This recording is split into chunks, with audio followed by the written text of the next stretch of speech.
Hello दोस्त, मैं विनय अपने इस YouTube channel CMC Mishra family पर आप सबको तहे दिल से स्वागत करता हूं। हाँ तो दोस्त, मैं आशा करता हूं कि आप स्वस्थ होंगे और पढ़ाई में व्यस्त होंगे। और हम चाहते हैं ना, यह सिलसिला आगे भी बनी रहनी चाहिए, क्योंकि मेरा मानना है दोस्त, आप हमारे देश के फ्यूचर हो। आपका ठीक होना ही मतलब हमारे देश को ठीक करना है। तो आइए दोस्त, उस कड़ी को लेकर हम आगे बढ़ते हैं जिसे हम कल के लेक्चर में छोड़े थे। हाँ, आपसे हमारी पुरानी रिक्वेस्ट फिर से होगी कि यदि आप मुझे पहली बार देख रहे हो ना, तो सबसे पहले आप हमारे इन लेक्चर को देख लो, ताकि इनसे और आज के लेक्चर से आपको रिलेट कर पाओगे और आपको समझने में किसी प्रकार की कोई परेशानी उत्पन्न नहीं होगी। हाँ, इसके लिए ज़्यादा कुछ करने की ज़रूरत नहीं है। आप इसी चैनल के प्ले लिस्ट में चले जाओ और हिस्ट्री 10th कर करके प्ले लिस्ट बनी हुई है, उसमें आप चाहो तो सारे वीडियोज को देख सकते हो। मित्र, आज की टॉपिक पर जो मुझे बातचीत करनी है ना, ऐसे कहें तो मेनली रूप से मुझे जो है ना, जैसा कि मैं इस बोर्ड स्क्रीन पर मेंशन किया हूँ, जैसे राष्ट्रवाद से पहले यूरोप की स्थिति, राष्ट्रवाद जो यह यूरोप में आया उसमें पुनर्जागरण, फ्रांस की क्रांति और नेपोलियन बोनापार्ट के बारे में मित्र मैं बातचीत करने वाला हूँ। मुख्य रूप से मैं बात कहूँ ना, तो अभी जो हमारी लेक्चर होने वाली है ना, मुख्य रूप से 5 टॉपिक पर होने वाली है कि राष्ट्रवाद क्या है, राष्ट्रवाद क्या क्या करता है, उसके बाद राष्ट्रवाद से पहले यूरोप की क्या स्थिति थी, उसके बाद यह यूरोप में जो राष्ट्रवाद हुआ इसमें पुनर्जागरण का क्या योगदान था, फ्रांस की क्रांति का क्या योगदान था और नेपोलियन बोनापार्ट का क्या योगदान था। मुख्य रूप से मित्र इसी पर मैं पूरे लेक्चर में बातचीत करूंगा। ऐसे कहें तो पूरा मेरा लेक्चर जो है ना, इन्हीं टॉपिक के इर्द गिर्द घूमते हुए दिखेगा। तो आइए सबसे पहले हम राष्ट्रवाद को समझाते हैं। ऐसे मैं पुराने लेक्चर में समझाया भी था, एक बार थोड़ा सा आपका रिवाइज भी हो जाए। तो मित्र, राष्ट्रवाद एक प्रकार की ऐसी सोच है, एक प्रकार का ऐसा भावना है जो राष्ट्र का निर्माण करवाती है। ऐसे कहें तो बिना राष्ट्रवाद का राष्ट्र बनना संभव ही नहीं है। तो आपके माइंड में यह मित्र किक करेगा कि क्या सर, राष्ट्र बनाने के लिए यानी यह भारत को भारत यह जो बना है, तो इसके पीछे ना कहीं राष्ट्रवाद की अहम रोल रही है। हाँ मित्र, आप बिल्कुल सही समझ रहे हैं। ठीक उसी तरह से मित्र, यूरोप में जो यह राष्ट्रवाद है ना, अभी का जो आप वर्तमान का यूरोप देख रहे हैं ना, ऐसा यूरोप पहले नहीं था। तो ऐसे यूरोप को बनाने के लिए, ऐसे कहें तो यूरोप के जो कंट्री हैं, फ्रांस, जर्मनी, रूस, उसके बाद मैं मित्र बात करूं यूके, यूनाइटेड किंगडम, फिर मैं बात करूं स्विट्जरलैंड, पोलैंड, बोहेमिया, तो अभी जो आप वर्तमान में देख रहे हैं ना, तो यह जो बना ना कहीं राष्ट्रवाद से प्रेरित होकर के ही बना। यानी राष्ट्रवाद ही एक प्रकार की ऐसी भावना है जो लोगों के दिमाग में यह बात भरती है कि राष्ट्र ही सर्वोपरि है। यानी नेशनलिज्म से ही मित्र नेशन स्टेट का फॉर्मेशन होता है। यानी विदाउट नेशनलिज्म जो है, हम नेशन स्टेट बनाने की बात कर ही नहीं सकते हैं। मित्र, राष्ट्रवाद का जो मेरा फर्स्ट लेक्चर था, मैं उस लेक्चर में यह भी बताया था कि किसी भी वजह से यदि लोगों का समूह आपस में जुड़ाव महसूस करने लगता है, या किसी भी कारण से यदि लोगों का समूह अपने आप में साझा महसूस करने लगता है या एक मंच पर आने लगता है, तो मित्र उसी को हम राष्ट्रवाद कहते हैं। वह कारण जो है कुछ भी हो सकता है, जैसे उनकी समान जाति हो सकती है, समान धर्म हो सकता है, समान इतिहास हो सकता है, समान उनका भौगोलिक क्षेत्र हो सकता है। यानी किसी भी आधार पर यदि मानवों का समूह आपस में जुड़ाव महसूस करने लगे, तो उसे मित्र राष्ट्रवाद कहते हैं। ये राष्ट्रवाद की जड़ें जमाने में, ऐसे कहें तो राष्ट्रवाद को फलाने फुलाने में जो है, वह भिन्न भिन्न राष्ट्रीय चिन्हों का प्रयोग किया जाता है। जैसे आप हमारे देश में भी देखते हैं, हमारे पूरे भारत की बातें मित्र मैं करूं, यानी ऊपर जम्मू कश्मीर से ले नीचे कन्याकुमारी तक, इधर मित्र मैं बात करूं तो गुजरात से लेकर इधर अरुणाचल प्रदेश तक, जब राष्ट्रगान की बात आती है तो पूरा भारत एकजुट होते हुए दिखता है। यानी भारत अपने आप में जुड़ाव महसूस करता है। जब इंडिपेंडेंस डे या रिपब्लिक डे की बातें आती है तो सभी लोग एक साथ होते हुए दिखते हैं। मित्र, जब भारत का राष्ट्रीय झंडा की बातें आती है तो हम सभी लोग एक होते हैं। तो यह कहीं ना कहीं या कोई ना कोई कारण जो है वो राष्ट्रवाद को क्या करता है, चरमोत्कर्ष पर लेकर के आता है, ऐसे कहें तो आगे बढ़ाता है। क्या ज्यादा कुछ हो रहा है का? फिर से मैं बताता हूं, एक लाइन में यदि मैं बात कहूं ना, तो राष्ट्र के प्रति वफादारी या राष्ट्र से प्रेम करना ही मित्र राष्ट्रवाद है। और आपकी बुक की बातें मैं करूं, जैसे कि मैं इस बोर्ड पर मेंशन भी किया हूं कि राष्ट्रवाद एक प्रकार की ऐसी भावना है, एक ऐसी सोच है, एक ऐसी ख्याल है, एक ऐसा मन का विचार है जिसमें विशेष भौगोलिक क्षेत्र, सांस्कृतिक या सामाजिक परिवेश में रह रहे लोगों के बीच में एकता की वाहक बनती है। ये थोड़ा स्टैंडर्ड परिभाषा है। यदि लो लेवल में समझना चाहें मित्र, ऐसे कहें तो यदि अपने ठेठ बिहारी लैंग्वेज में समझना चाहें तो राष्ट्रवाद से ही हम राष्ट्र का निर्माण करते हैं, राष्ट्रवाद से ही हम राष्ट्र के प्रति मर मिटने का ख्याल अपने मन में लेकर सजो कर रखते हैं। राष्ट्रवाद एक प्रकार की ऐसी भावना है जिससे लोग अपने आप में जुड़ाव महसूस करते हैं, या किसी भी आधार पर यदि लोगों का समूह आपस में जुड़ जाए, आपस में एकजुट हो जाए, तो मित्र उसे राष्ट्रवाद कहते हैं। तो मित्र मैं आशा करता हूं कि मैं आपको यह समझा पाया कि राष्ट्रवाद क्या है। अब यह समझते हैं ना कि यह यूरोप में जो मुझे राष्ट्रवाद पढ़ना है, ऐसे कहें तो मित्र राष्ट्रवाद की शुरुआत जो होती है ना, यूरोप में ही होती है। इसके पीछे बहुत सारे रीजन हैं जो मित्र आप आगे की कक्षा में पढ़ेंगे, लेकिन मेनली रूप से अभी यह जानना जरूरी है ना कि यूरोप में जब राष्ट्रवाद नहीं था, ऐसे कहें तो यूरोप जब ऐसे राष्ट्र के रूप में नहीं था जैसे कि आज हम देख रहे हैं, तो पहले क्या था सर, थोड़ा सा इसके बारे में बता देते हैं। आइए मित्र अब हम बात करते हैं कि यूरोप में यह जो राष्ट्रवाद आया उसके पहले, यानी ऐसे कहें तो यूरोप में राष्ट्रवाद के आने से पहले यूरोप की क्या स्थिति थी। तो मित्र यूरोप की स्थिति वही थी जैसे कि भारत आजाद होने से पहले था। आप तो जानते हैं कि आजादी मिलने से पहले भारत कई छोटे छोटे प्रांतों में बटा हुआ था, कई छोटे छोटे रियासतों में बटा हुआ था, और उन पर रूल वहां के राजा कर रहे थे, और यही जो था भारत को गुलाम होने का सबसे बड़ा कारण रहा। ठीक उसी तरह से मित्र यह पूरा जो यूरोप था, यहाँ राष्ट्रवाद जब नहीं था तो यह यूरोप भी छोटे छोटे भौगोलिक क्षेत्रों में बटा हुआ था, छोटे छोटे राज्यों साम्राज्यों में बटा हुआ था, और उन पर रूल जो है वहाँ के शासक, राजा रानी, राजकुमार, राजकुमारियाँ ऐसे लोग कर रहे थे। मित्र आप यह भी जान चुके हैं क्लास 9th में ही कि यूरोप का जो मध्य काल का जो समय रहा, मध्यकाल नहीं समझते हैं क्या? अरे मित्र जैसे आपकी बचपन हुई तो वह आपकी प्रारंभिक अवस्था हुई, जैसे आप हमारे एज में आओगे या आपकी मिडिल एज होगी, और जब आप सबसे बूढ़े हो जाओगे, यदि मैं बूढ़ा हो गया तो मेरा लास्ट एज होगा या लास्ट पीरियड होगा। ठीक उसी तरह से यूरोप का जो शुरुआती दौर था ना, जो प्रारंभिक दौर था ना, वह ठीक ठाक था, अच्छा था, यानी ऐसे कहें तो उस पर रोमन साम्राज्य था, ठीक ठाक था। लेकिन मित्र जो उसका मिडिल एज था ना, जैसे कि आप 9th क्लास में पढ़ करके आए हैं, उस एज को जो है ना, यानी यूरोप का जो मध्यकाल का जो एज है ना, उसको मित्र अंधकार युग के नाम से जानते हैं, ऐसे कहें तो डार्क एज के नाम से जानते हैं। इसका कारण क्या था? इसका कारण यही था मित्र कि उस समय में यूरोप में किसी प्रकार का कोई विकास नहीं हुआ। ऐसे कहें तो पूरा यूरोप धर्म से ओतप्रोत था। ऐसे कहें तो यूरोप का भाग का निर्धारण जो है वहाँ के पोप, पादरी, चर्च, यह सब मिल करके कर रहे थे। और कई प्रकार की भ्रांतियां भी थी, जैसे पृथ्वी चिपटी हुई है, अधिक दूरी तक जाने के बाद जो है वह समुद्र में गिरने का भय है, विलीन हो जाने का भय है, इस तरह का बातें होती थी। मित्र यूरोप वासियों के मन में और भी प्रकार की कई भ्रांतियां थी कि यह राजा जो है ना, यही ईश्वर का क्या है, प्रतिनिधि हैं, और यह राजतंत्र को मजबूत करने के लिए आए हैं। प्रजा को राजा की सेवा करना ही जो है ना, ईश्वर की सेवा करना है। इस तरह की भ्रांतियों में डूबे हुए थे, और ना नई दुनिया के बारे में किसी प्रकार की कोई जानकारी थी। तो यही सब कारण की वजह से मित्र यूरोप का जो मध्यकाल का जो एज है ना, यानी ऐसे कहें तो जो मिडिल एज है ना, इसको डार्क एज के नाम से जानते हैं, जो कि क्लास आप 9th में पढ़े हैं।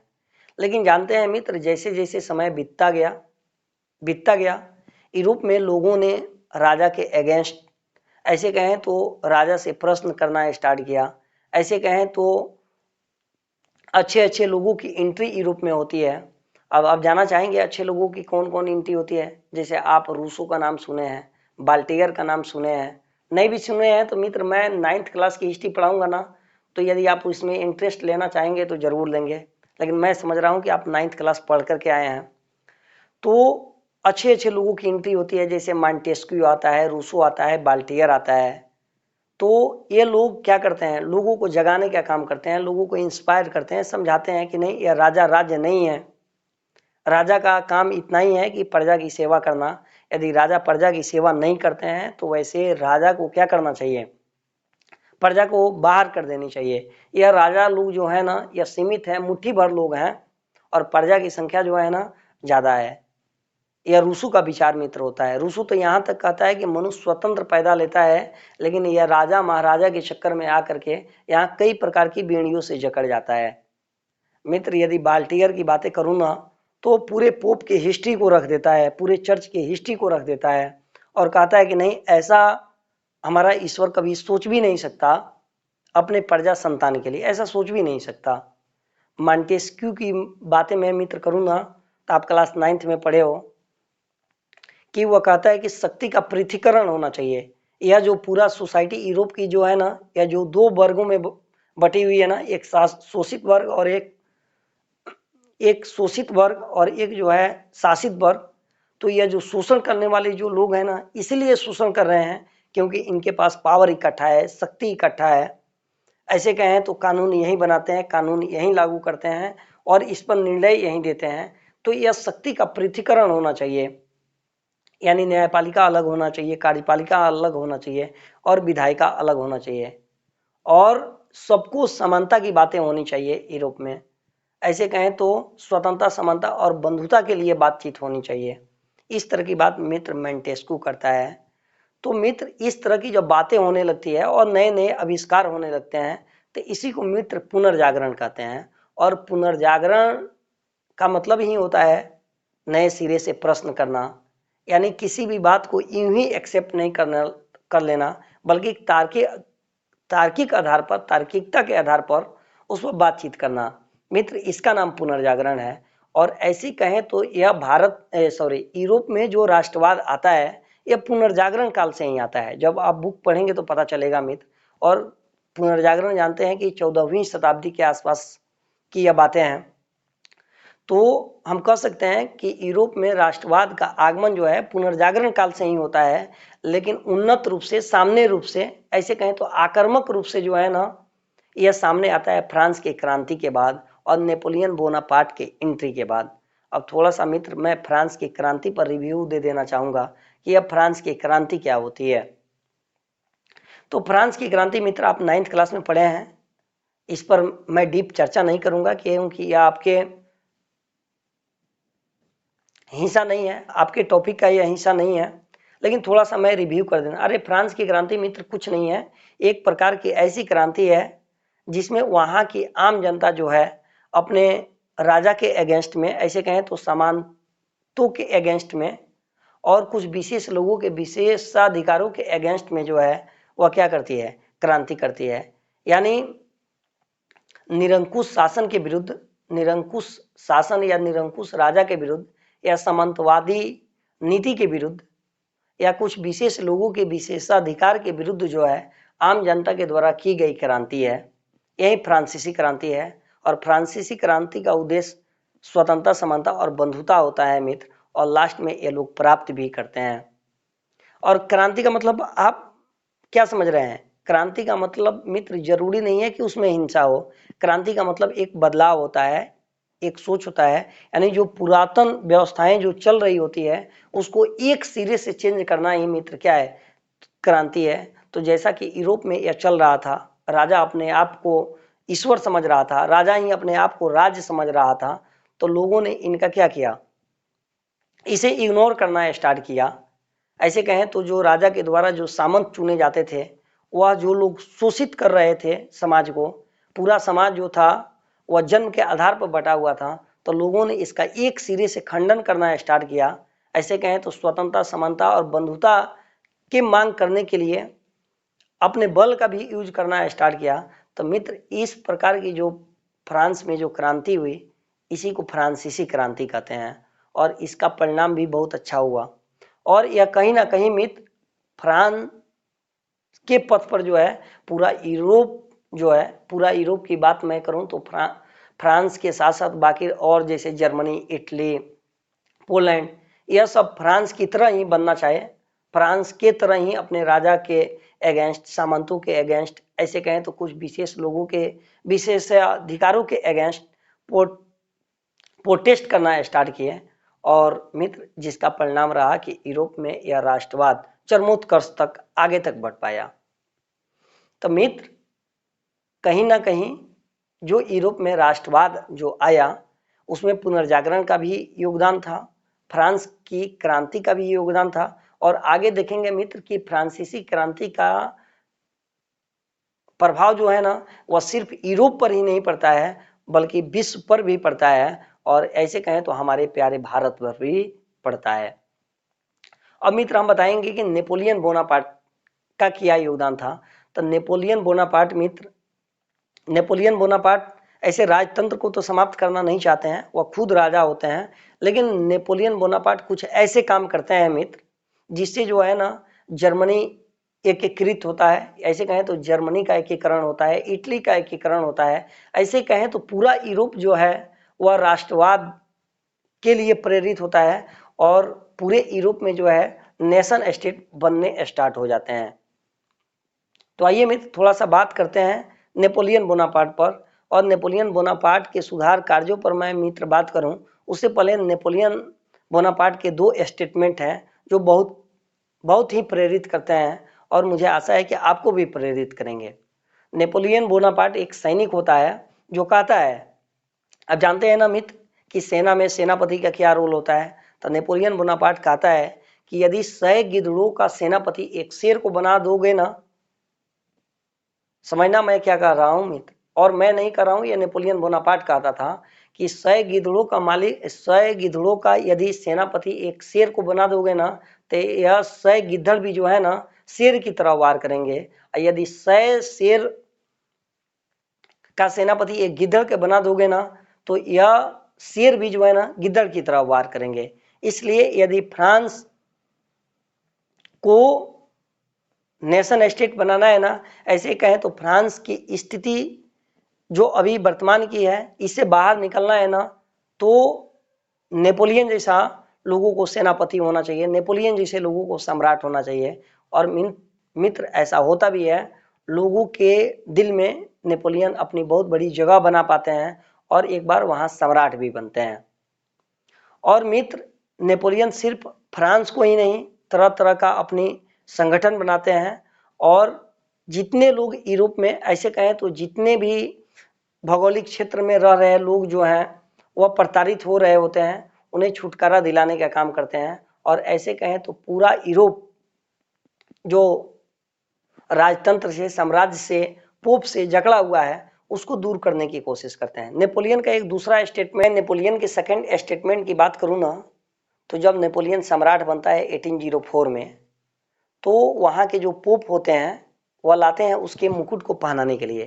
तो नेपोलियन अपने तलवार से उस मुकुट को नीचे गिराता है और बोलता है कि हमने इसे तलवार के बदौलत हासिल किया है, या नहीं कि आपके एहसान के बदौलत। मित्र पोप नहीं समझ पा रहे हो क्या? अरे जिस तरह से मंदिर के जो हेड होते हैं वह पुजारी और पंडित होते हैं, मौलवी जो मस्जिद के हेड होते हैं, ठीक उसी तरह से चर्च के हेड पोप होते हैं। तो मित्र आप समझ सकते हैं कि नेपोलियन कैसे व्यक्ति रहता है और नेपोलियन से कहे ना तो पोप नाराज हो जाता है। और नेपोलियन से नाराज सिर्फ पोप ही नहीं होते बल्कि वैसे सारे लोग यूरोप में नाराज हो जाते हैं जो राजा महाराजा होते हैं या राजा महाराजा से जुड़े लोग होते हैं, क्योंकि नेपोलियन जो है वह क्रांति का पक्षधर होता है, नेपोलियन नया बदलाव लाना चाहता है, नेपोलियन राजतंत्र को समाप्त करना नहीं चाहता है, लेकिन वह ऐसा जरूर चाहता है कि यूरोप की स्थिति क्या हो, चेंज हो, यूरोप जो है एकीकृत हो, यूरोप के बाकी लोग जो समस्याएं से जूझ रहे हैं उन समस्याओं से बाहर निकलें। तो यूरोप के, ऐसे कहें तो नेपोलियन बोनापार्ट के अगेंस्ट में वैसे सभी लोग आ जाते हैं जो पुरातन व्यवस्था को हमेशा बनाए रखना चाहते हैं। नेपोलियन के मित्र मैं कुछ कार्य को मेंशन किया हूं, जैसे नेपोलियन सबसे पहले सम्राट बनने के बाद क्या करता है, जन्म के आधार पर जो विशेषाधिकार मिले रहते हैं लोगों को, उसको समाप्त कर देता है। ऐसे कहें तो सामंतवादी व्यवस्था को समाप्त कर देता है। दूसरे कार्य की मैं बात करूं तो संपत्ति के अधिकार को सुरक्षित करने की बात करता है। अभी जो आप भारत में धर्मनिरपेक्षता देख रहे हैं ना, धर्मनिरपेक्षता की बात करता है, क्योंकि पूरा यूरोप जो है धर्म से ओतप्रोत रहता है, तो वो धर्मनिरपेक्षता की बात करता है। ऐसे कहें तो कानून के समक्ष सबकी बराबरी हो, इस तरह की बात नेपोलियन बोनापार्ट करता है। और एकीकरण पर जोर देता है और सैन्य शक्ति को मजबूत करने के लिए सैनिकों को तरह तरह की प्रशस्ति, ऐसे कहें तो पुरस्कार देता है। और ऐसे करें तो क्रांति को आवाहन करने के लिए युवाओं को प्रेरित भी करता है। मित्र, आज भी आप देखते हैं कि जब हमारे सैनिक सोल्जर अच्छा कार्य करते हैं तो उन्हें हमारे राष्ट्रपति जो हैं 26 जनवरी पर तरह तरह के प्रशस्ति पत्र देते हैं, या ऐसे कहें तो कई प्रकार के जो रत्न है हमारे भारत में पुरस्कार हैं, उन्हें दे करके सम्मानित किया जाता है कि, और युवाओं को इंस्पायर भी किया जाता है कि वह भी उन सैनिक की तरह कार्य करें। तो नेपोलियन बोनापार्ट का ऐसा काम होता है जिसे मित्र वह बहुत कम समय में क्या होता है, बहुत पॉपुलरिटी बिटोरता है, बहुत लोकप्रिय हो जाता है लोगों के नज़र में। और कहीं ना कहीं नेपोलियन बोनापार्ट जो है वह इटली को एकीकृत करने में इसका अहम रोल रहता है। जर्मनी जो कई खंडों में रहता है उसको एक करने के काम करता है, और यूरोप के बहुत सारे ऐसे देश को एकजुट करने का काम करता है। और बहुत सारे जो देश बनते हैं यह नेपोलियन बोनापार्ट की वजह से ही बनते हैं। लेकिन एक दूसरा पक्ष भी होता है जो नेपोलियन से विरोध करता है, या वैसा पक्ष भी जो पुरातन व्यवस्था को लागू करना चाहता है, वह अगेंस्ट हो जाता है नेपोलियन बोनापार्ट का। और कुछ समय बाद मित्र ऐसा ही होता है कि नेपोलियन बोनापार्ट की हार होती है, और नेपोलियन बोनापार्ट की हार होने के बाद फिर से यूरोप उसी स्थिति में आ जाता है जैसे वह चलना शुरुआत किया था, जिसकी बात मित्र मैं अगले लेक्चर में करूंगा। और मैं आशा करता हूं कि मैं आपको समझा पाया कि फ्रांसीसी क्रांति ने, पुनर्जागरण ने, नेपोलियन बोनापार्ट की एंट्री ने यूरोप में राष्ट्रवाद को कैसे बल प्रदान किया, ऐसे कहें तो राष्ट्रवाद को कैसे लेकर के आगे बढ़ा, और यूरोप में राष्ट्रवाद होने से पहले यूरोप की क्या स्थिति थी और राष्ट्रवाद क्या है। तो मित्र, आपने मुझे बड़े ध्यान से सुना, इसके लिए एक बार पुनः सत सत नमन। मिलते हैं नए लेक्चर में, नए ऊर्जा, नए उत्साह, नए उमंग के साथ। Okay, bye.